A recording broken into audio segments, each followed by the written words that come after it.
Iyi ni radiyo BBC Gahuzamiryango ivugira i Londres kuri metero 19, 25, 31 na 41 no ku mirongo ya FM mu karere k'ibiyaga bigari no kuri internet kuri bbcgahuza.com.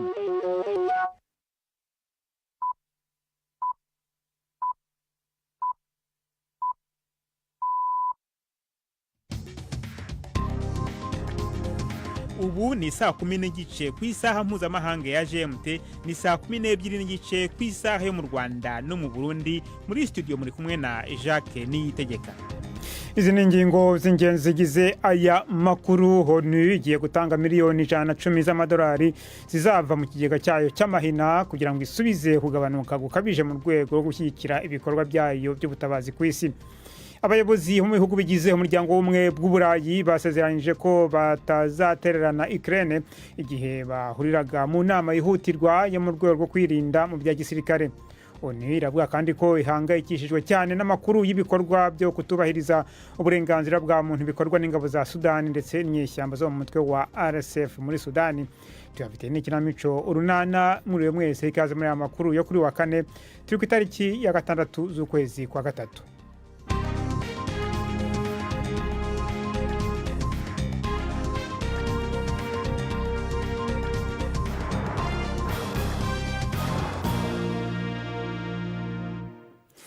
Ano makuru reka tuyahere ku mugabane w'Uburayi, aho abayobozi bo mu bihugu bigize umuryango w'ubumwe bw'Uburayi basezeranije ko batazatererana Ukraine igihe bahuriraga mu nama yihutirwa yo mu rwego rwo kwirinda mu bya gisirikare nyuma ya politiki y'umutekano ya Perezida wa Amerika Donald Trump. Bateraniye i Brussels mu Bubiligi maze biyemeza gukoresha amafaranga menshi mu kwirwanaho kandi bakira Perezida wa Ukraine muri ibyo biganiro.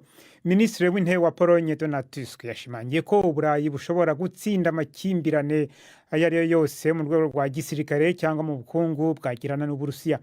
Ariko Minisitiri w'ububanyi n'amahanga w'Uburusiya yatanze gasopo ko Moscow izafata igikorwa cyo kohereza muri Ukraine ingabo zibungabunga amahoro z'abanyaburayi nk'uruhare rwabo mu ntambara yo kwirwanya.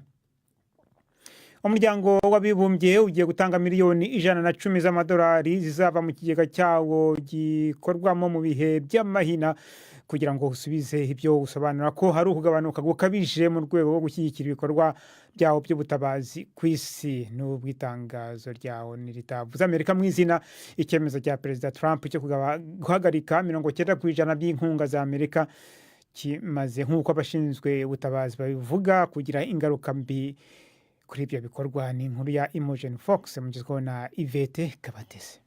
Ikigega rusange cya Loni gishinzwe ubutabazi ahanini cyashiriweho gutabara mu biza cyangwa ibibazo bitunguranye nk'imyuzure, imitingito n'intambara. Kuri ubu aya mafaranga akoreshwa mu mirimo ya buri munsi ya gahunda za Loni zisanzwe, nko kubijyanye no kwita ku buzima bw'umugore muri Afghanistan, ukageza ku gufasha miliyoni z'abantu kubera intambara yo muri Sudani. Loni igereranya ko abantu miliyoni 300 ku isi bakeneye ubufasha, ikabisaba miliyari 45 z'amadolari kugira ngo ihangane nabyo, ariko kugeza ubu imaze gukusanya gusa miliyari 3.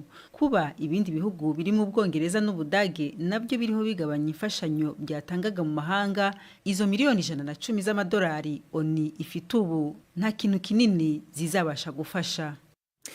Ambasaderi wa Ukraine mu Bwongereza General Valery Zaluzhnyi yashinje Amerika gusenya ukuntu isi yakoraga. Uyu mugabo wahoze hari umugaba mukuru w'ingabo za Ukraine yavugiye mu nama yabereye i Londres ko ibiro by'umukuru wa Amerika byatumye ubumwe bw'ibihugu byose byo mu burengerazuba bw'isi bushidikanywaho. Yatanze impuruza kandi ko hari akaga ko umuryango wo gutabarana wa OTAN ushobora gusenyuka. Umunyamakuru wa BBC ukurikirana inkuru zijyanye n'umutekano avuga ko amagambo akaze y'umwambasaderi anyuranije n'uburyo bwo kwiyunga na Perezida Trump biherutse gufatwa n'umuyobozi wa Ukraine Volodymyr Zelensky. Tugiye ku makuru yerekeranye n'akarere k'ibiyaga bigari, tugiye mu Rwanda mu rubanza rwa Jean Paul Micomyiza uregwa ibyaha bya jenoside, aho avuga ko mbere ya jenoside yagiye ku Murindi ahari icyicaro gikuru cya FPR mu gihe cy'urugamba hagati ya FPR n'ubutegetsi bwa Habyarimana mu myaka ya za 90. Icyo ngo kikaba hari ikimenyetso cy'uko atari intagondwa yanga abatutsi. Jean Paul Micomyiza woherejwe mu Rwanda igihugu cya Sweden muri 2020 aregwa ibyaha bya jenoside, ubufatanyacyaha muri jenoside no gusambanya abagore nk'icyaha kibasiye inyoko muntu. Ni ibyaha we aburana ahakana. Umunyamakuru wa BBC Yves Bucyana yaguteguriye inkuru ikurikira. Umwe mu bunganira Micomyiza Jean Paul, Maître Salomon, yavuze ko abatangabuhamya bashinjura Micomyiza bari hafi 10 kandi bose bari mu Rwanda ngo kuko abo bari bafite hanze y'igihugu babihoreye. Maître Salomon avuga kandi ko bafite n'ibindi bimenyetso bagomba kwifashisha mu gushinjura bwana Micomyiza, ariko ngo bikaba biri ku cyicaro cya FPR. Urukiko rwemeye kubafasha kubona ibyo bimenyetso nubwo nabo ngo banditse basaba kubihabwa. Micomyiza avuga ko yigeze kujya ku Murindi ahari icyicaro gikuru cya FPR mu gihe cy'urugamba rwiswe urwo kubohora igihugu mu myaka ya za 90. Nubwo hatarasobanurwa icyo yari agiye gukora ku Murindi, ariko mu rubanza yavuze ko kujya aho FPR inkotanyi yari ikambitse ari kimwe mu byerekana ko nta rwango yari afitiye abatutsi. Abatangabuhamya bamushinja ibyaha bagera kuri 40. Benshi bahuriza ko Micomyiza Jean Paul yagize uruhare mu iyicwa ry'abatutsi mu mujyi wa Butare, kuba kuri bariyeri ziciweho abatutsi no kujya mu bitero byahigaga abatutsi. Bamwe mu batangabuhamya kandi bamushinja kuba mu banyeshuri ba kaminuza y'u Rwanda i Butare bavugaga rikijyana, ngo kuko yari azi gukina umukino wa volleyball, ngo yabaga mu cyitwaga Comité de crise cyangwa komite y'ibihe bidasanzwe, ngo ikaba yari ifite inshingano zo kujonjora bagombaga kwicwa. Micomyiza w'imyaka 53 yazanywe mu Rwanda n'igihugu cya Sweden mu mwaka wa 2022 ngo akurikiranwe ku byaha bya jenoside. We ibyo byaha ashinjwa arabihakana. Abatangabuhamya bo ku ruhande rwe bazatangira kumushinjura tariki 26 z'uku kwezi. Tugiye ku mugabane wa Aziya, Ubushinwa bwatangaje ingamba zitandukanye zo kongera akazi mu gihe hasigaye amezi make ngo miliyoni zirenga 12 z'abanyeshuri barangije kaminuza binjire ku isoko ry'umurimo. Ubukungu butifashe neza cyane bw'Ubushinwa busanzwe bunahanganye n'ubushomeri bukabije mu rubyiruko. Muri politiki nshya zatangajwe mu nama y'abadepite ba buri mwaka i Beijing, abayobozi bavuze ko bazateza imbere imirimo mu nzego nk'izo kwita ku bageze mu zabukuru no kwita ku modoka zikoreshwa n'amashanyarazi. Ibitangaza amakuru bya leta biravuga ko leta yateje imbere kandi yateje imbere gukoresha ubwenge bw'ukwano kugira ngo abanyeshuri barangije kaminuza bitoze bakora ibiganiro by'akazi by'abaringa mu gihe porogaramu za mudasobwa zisesengura ibisubizo byabo. BBC gahuza miryango, tugeze ku isaha ya saa 10:37 hano i Londres.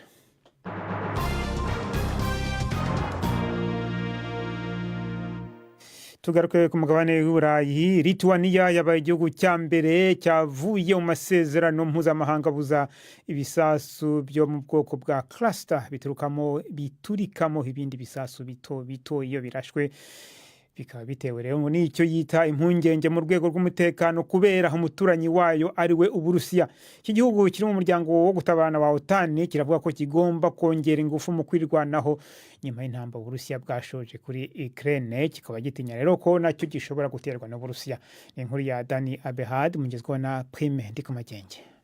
Lithuania ihana urubibe n'agace k'Uburusiya kitwa Kaliningrad, ikongera igahana urubibe na Somambike w'Uburusiya Byelorusi. Muri iki gihe cy'umwitwarariko mwinshi wo kugeramirwa, Lithuania ibona ko ububasha bwo gusambura bw'ayo mabombe imwe iba itekeye ayandi menshi bushobora gufasha mu buryo bwo gutururuza. Ariko utubombe duto tuba tutaturitse mu nyuma dutera ikibazo abanyagihugu basanzwe. Lithuania kibaye igihugu ca mbere c'ishyirahamwe rya Buraya kivuye muri ayo masezerano ahurirwa ko n'ibihugu yo kugenzura ibigwanisho, kandi iyo ngingo yiyamirijwe n'ishyirahamwe mpuzamakungu ritabara abari mu kaga CICR. CICR ifise ubwoba ko kuva muri ayo masezerano bizobangamira amategeko mpuzamakungu akingira abari mu kaga.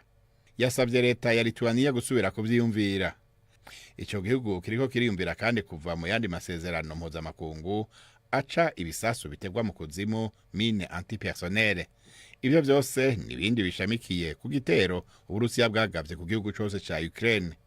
Nubwo yemeje ayo masezerano, Ukraine irakoresha ivyo bisasu bitegwa mu kuzimu mu kwivuna ingabo z'Uburusiya.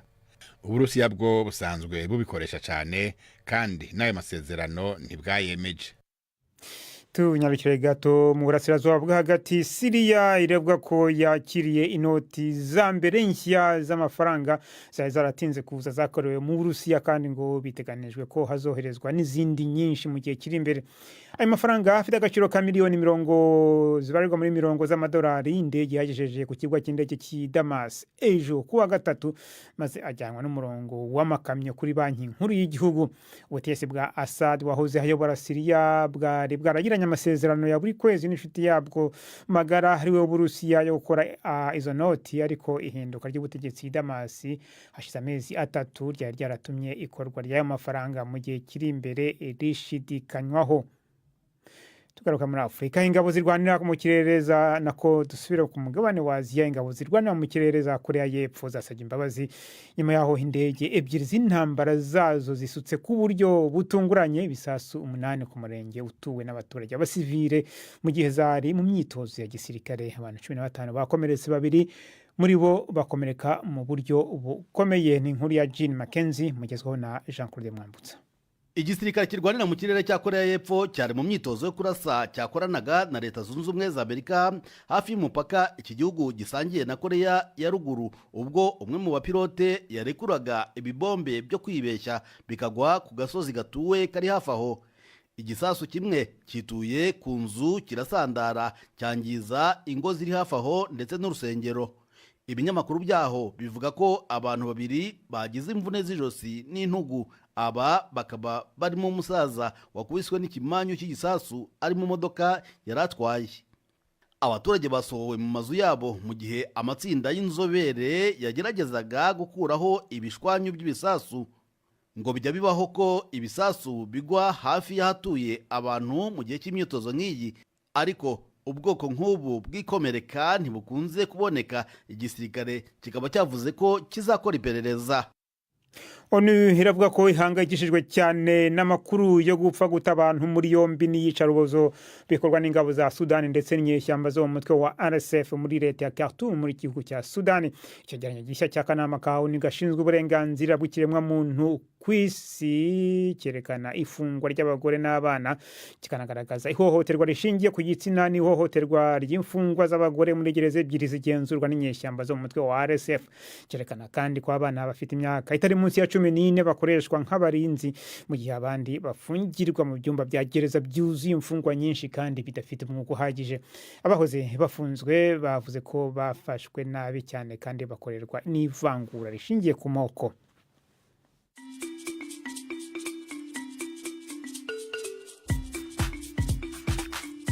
BBC Gahuzamiryango yabateguriye uburyo bwo gupakurura ibiganiro vyayo mukabibika muri telefone ngendanwa zanyu canke computer mukaza kuvyumviriza igihe cyose mubishakiye. Ibiganiro bya BBC Gahuzamiryango mukunda nk'amakuru, imvo n'imvano, urunana, ikiganiro cy'abagore cyangwa abaza muganga, ubu biraboneka kuri podcast. Ja ku rubuga rwa BBC Gahuzamiryango ariko bbcgahuza.com urondore ahari podcast. Amakuru yose y'uburyo podcast ikora n'ukuntu washyira muri telefone yawe byose urabisangayo. Pakurura ikiganiro ukunda canke amakuru wumvirize uko ushaka aho uri hose ntusubire gucikwa na kimwe.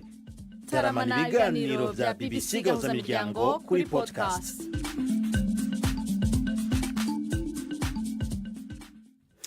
Tugeze ku isaha ya saa 10:43 muri studio za BBC hano i Londres mu Rwanda no mu Burundi ndetse no mu burasirazuba bwa Repubulika ya Demokarasi ya Kongo. Ni saa 12:43. Ubu noneho n'umwanya w'ikinamico urunana.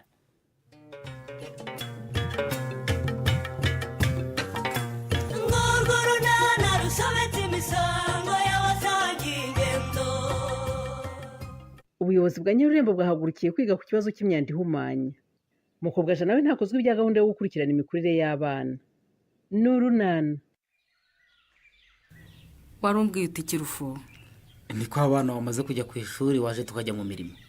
ntabwo wibuka ko uyu munsi dupima abana imikurire? byose ntabwo ari umurimo. aho ngiye kugenda nta gisigaye. nari ngize ngo ugiye kumbwira ngo tujyane mu murima. yahomora mu murima ndahegira. genda ukore gahunda yo kwita ku buzima bw'abana n'ababyeyi b'igihugu.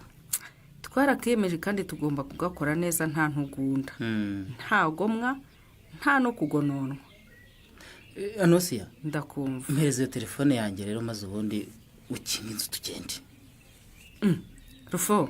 Karama Anosiya. uko mbona gitifu yakubuze cyane ra? Gitifu we w'umurenge cyangwa w'akagari? W'akagari. Gahore. umuntu waguhamagaye inshuro ebyiri zose ubu ntiyagushakaga cyane? mumpamagara numva icyo ashaka kumbwira. njye se mperuka kugura amayinite Rufo. yego ko waba ukenewe. ubukene bw'amayinite ntacyo budutwaye Rufo. ubukene bube ni uburaza abantu ubusa. niko se? ndakumva. ubu ndamenya umuyobozi yashaka kumbwira iki. njyewe ndumva waca ku kagari ukabanza ukumva icyo umuyobozi agushakira, none ukabona kujya mu murima. nta kundi byagenda byo, reka mbanze ngeyo. wenda nanaboneraho no kumubaza ibijyanye n'iyi myanda ihumanye. uravuga cya kibazo cya Bushombe se? bimwe bamaze iminsi bakubaza aho bazajya bajugunya ibitelefone n'ibiradiyo bishaje cyane rwose. ubona se bitamaze kuba ikibazo mu baturage? kandi mu by'ukuri babimbaza nanjye nta gisubizo mbifiteho. sha genda ubiganireho na gitifu ntimubure umwanzuro mubifatira. ariko ntukanyicisha amatsiko Leya. ubona ngana nawe rwose ku buryo dukina ububyara. icyo nzi ni uko ugira menshi cyane. ngaho mbwira disi uko urugendo rwagenze. ubu se navuga ko rwagenze neza gutera, gusa si nabi. niba atari nawe ubwo ni neza rero. ibiryo se yabiriye? anabyishimiye ahubwo. atu? si ibyo se. gahoro gahoro nirwo rugendo rwose uriya uzamwiyegurira bidatinze. gusa nyine yabanje gusa n'uwizigiza ambwira ngo si nkivune, ngo si ngombwa cyane ko nawe azi guteka, ariko nyine birangira biriye da. hanyuma se amaze kubirya aranshimira ngo nzi guteka neza, ngo ndi umuhanga, ngo kandi nzi no kwita ku bantu. atu byose birahagije. hanyuma se nyuma y'ibyo bigambo byose nyine no kurya no kunywa hakurikiyeho iki ko hari icyo nshaka kumenya? nyine yari ari aho nta morale, nta kuraje, nta gashyuhe, nta kabaraga, mbese ntaki. sinzi niba n'isake ibika rwose cyangwa yararyamiye akababa. none se Leya, karame, wowe koko nk'umukobwa mukuru ntabwo uzi kureba umusore ngo umusuzume umenye niba isake yakubita akababa cyangwa niba akateguka? sori ntako ntagize pe. nagerageje nkoresha amarenga yose biranga, nakoze ibimenyetso byose byagira icyo bibwira umusore muzima biranga, muganiriza ibiganiro byamushitura, ariko wapi, byose mbona ari ukwandika ku mazi. ibi ni ibikira? umuntu usa mushakira umunaguzo? umunaguzo se ni ibiki sori? nyine umuntu akaba yamushakira umuganga wa mugangahura, nyine ako kaba kateguka kagatyaza isake kajya hebika nk'izindi. ariko ubwo se birizewe sori? shanjya numva ngo hari ubwo umuntu ajya gushaka umuti wa kinyarwanda aho kumuha umuvura bakamuhumukuraho.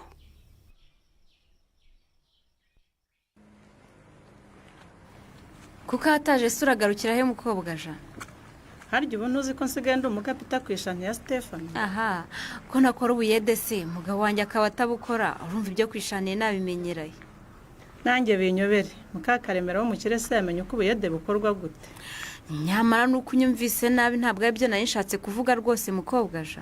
bashaka kumbwira iki se niba atari ukunkirira ko muri abakirera? nashaka kukwibutsa ko uyu munsi baza gupima imikurire y'abana kugira ngo utongera kubura. ubu se urabona ngenda uri mu bapimisha abana ra? utamupimisha se shize urungu wanyu hari ubwo yari yagira imyaka 5. fata icyo ko ntaho nza yewe. nyamara gupimisha imikurire y'abana ni byiza rwose mukobwa ja, bigufasha kumenya niba umwana wawe ari gukura neza nta kibazo afite. wasanga agifite se? ugafata ingamba zo kwita ku mirire ye kugira ngo agire imikurire myiza. mugende mupimisha, njye nigiriye gupagasa, nimbona amafaranga sinzananirwa kwita ku mwana. ariko gupimisha ibiro n'uburebure ntabwo bitinda rwose mukobwa ja, ushatse wanyaruka ukaza ukamupimisha warangiza ugahita wisubira mu kazi kawe. erega si n'ikibazo cy'umwanya gusa. ikindi kibazo kikubuza kuza gupimisha umwana wawe se ni ikihe? kari ubu nta mafaranga baca mukobwa ja. uriya mujyanama wanyu wanyishyizemo simba ashaka guhura nawe. yakwishyizemo se mupfiki we? ndabizi se ko buri gihe iyo nigiriye gukingiza cyangwa nagiye gupimisha umwana nk'abandi bagore usanga arimo ntangaho ingero ngo sinita ku bana. ariko ngewe ndumva ko atari ukukugendaho mukobwa aja ahubwo abashaka kwibandaho kuko babona hari ibyo udakora neza ku buryo uyu munsi yantangaho urugero ejo akaruntangaho n'ejo bundi akaruntangaho nk'aho ari nge mugore utinya rurembo gusa ubwo se nusiba ko ari bubibone uzambwira ko wanze kuza gupimisha umwana wawe kugira ngo wirinde ko agutangaho urugero rubi mubeshye se napfa gusa uzamubeshya ko wabujijwe n'iki kujyana umwana wawe ku gipimo wibuke ko numubeshya ko warwaye azabimenya mukobwa aja nimubwira se ko umunsi wageze narasuye iwacu azamburanya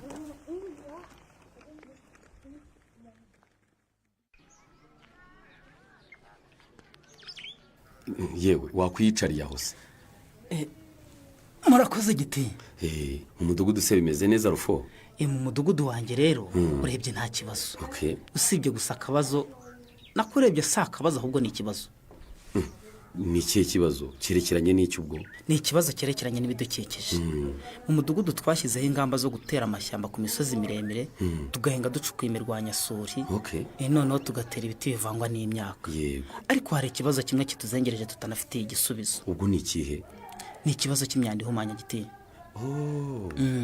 uravuga nk'ibikoresho by'ikoranabuhanga byashaje se yego rwose ayo maradiyo amatelefone amatoroshi n'amabuye dushyiramo ibyo byose iyo bishaje tubura aho tubishyira yewe rufo wivunika si n'ibyo gusa usanga n'amacupa avamo imiti yo kwa muganga havamo amafumbire akoreshwa n'abahinzi hirya no hino ndetse n'ibindi nk'ibyo bimaze gukoreshwa abaturage babura aho babishyira byarangiza bikaba byabagiraho n'ingaruka urarinda ukeka se ko no mu mudugudu wanjye hamaze kubamo impanuka zigera muri 3 nibyo kandi rwose zikomoka kuri iyo myanda ihumanya ndakubeshyera iki se giti hambere aho umugabo witwa Ruremesha yarwaje inka irarwara tutazi ikirwaye aravuza biranga inka igera yipfa nibyo ntibayibaze se hanyuma inka bakayisangamo amashashi za ngaruka zo kutarengera ibidukikije twavugaga ugira ngo se naho byaciriye kubaba rero haciye iminsi nk'ingahe noneho umugore wajyana n'abandi bagore muri koperative ndakumva ntibagezeyo umugore agera atya inyota biramukubise ariko noneho habura icyo anywesha amazi umudamu agera atya atoye agacupa kajemo umuti bateye inyanya nk'uko ngo afata utuzi ngo acishamo arazunguza arangije aramena ubundi noneho aravoma atera kumumaramo ndakubwiza ukuri ni Nyagasani wakinze akaboko aho se ntiyavuye amutwaye intambike urabizi rufo iki ni ikibazo cyugarije akagari kacu cyane rwose pe buriya nuko wantanze ukambwira amakuru ntarakubwira icyo naguhamagariye ni nk'icyo rwose kuko rwose maze kubona raporo nk'izo zivuye mu midugudu itandukanye nuko giti ni impamo y'Imana mureba kure iyo ikibazo kidafatiwe umwanzuro hakiri kare ni impamo y'Imana cyari kuzatumaraho abantu ariko rero birakomeye ubu mu mudugudu wanjye hari n'akana kitwa Obama gafite ubumuga bw'intoki yewe iyo raporo yatugezeho biratubabaza cyane pe gusa byaranadutunguye twibaza ukuntu byagenze biratuyobera urumva bimwe abana bakubagana ngo baragiye begeranya ibitelefone byashaje bakuramo za batiri kugira ngo bazakoremo amatelefone ngo mazima uko bacokoza izo batiri rero bashyizeho n'insinga bashidutse batiri zabaturikanye umwana umwe ahasiga intoki undi ahasiga ikiganza yewe ni ukwihangana nta kundi rufo ubu rero icyo nshakira abayobozi b'imidugudu ndashaka kubabwira ko hari impuguke zizava kuri minisiteri y'ibidukikije zikaza gusobanurira abaturage imicungire y'iyi myanda ihumanya cyane ubwo noneho tujye kwegeranya inteko z'abaturage cyane rwose mubwire abaturage muti nyamuna nta n'umwe usigaye turashaka ko mwitabira inama tugasobanurirwa ibijyanye n'imicungire y'imyanda ihumanya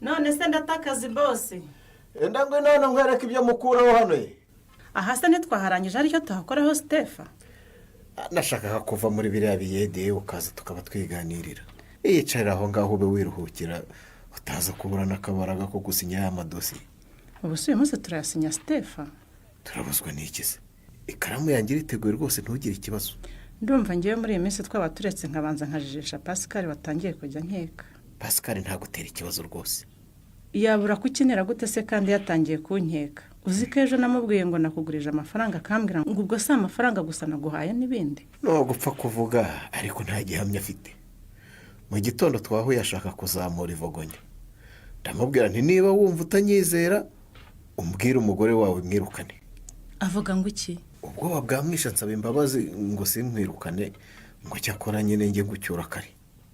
Nyine nawe ntabwo yanga ko dukorana, ariko nyine kiriya gicuku dutaha nicyo kimubangamira. byose nabimusobanurire kandi yabyumvise. namubwiye ko nk'umugapita ugomba kubanza gusinya dosiye ugataha uzirangije. Burya iyo umuntu yatangiye kugukeka biba byakomeye. Ibyiza muri iyi minsi twaba duhagaritse gusinya amadosiye, nkongera nkitwara neza nk'icyumweru cyangwa bibiri akabanza akibagirwa. Yampayinga ye ubwo se twamara icyumweru tudasinya amadosiye mukobwa ja. ariko shabuze ukuntu ngukunda, maze buriya dutandukanye mba numva ntabishaka, mba numva rwose ari ibishoboka twakwijyanira. Uba wumva twakwijyanira hese? Iwawe kwa Nyiramariza cyangwa iwanjye kwa Pascal? Ese ko hari nubwo ngira igitekerezo cyo kuba nagukodeshereza akazu kwa Pascal ukavayo ku buryo nyine nakubona igihe nshakiye. Ntabwo byashoboka rero, ufite umugore nanjye mfite umugabo, ni ukujya tuyasinya twinyabijara bwenge. Ubwo se kumva cya Pascal cyatangiye gutera amahane ngo utahabwije, waje tukinyabye tukayasinya noneho ukaza gutaha hakiri kare. Kuri aya manywa se ubu twayasinyira he Stefa?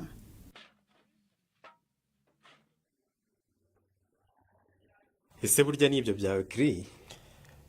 Byerebyiri se sizo diregite? Reka nta byerebyiri bokeje ari akazi. Nge rero sinzi ukuntu meze, wagira ngo byangiyemo. Iyo maze kunywa amacupa abiri mba numva ari ibyo. Ukuntu wambwiraga ngo nkugurire kamwe, nari nagize ubwoba ngo simbona yo nishyura. Nge buriya hanini rero nza mu kabari ntanashaka kunywa, ahubwo nzanywe no kuganira n'umuntu. Cyakora ibyo uvuga nibyo, burya inzoga ntiryoha, haryoha ijambo riherekeje. Ese wagize ngo ntunkoreye neza, kunzana hano tukinywera agacupa tukiganirira. Ku muntu nkawe uri guca mu bibazo nk'ibyawe, abakeneye abamuba hafi. Ibyiza kuri wowe ni ukwigira mu kazi ukirirwa ugahugiyemo, wataha ukabona uwo mutemberana nka gutya, bibaye byiza ukabona n'uwo murarana mu nzu, byarushaho kugufasha. Yewe wo kurara nawe biragoye.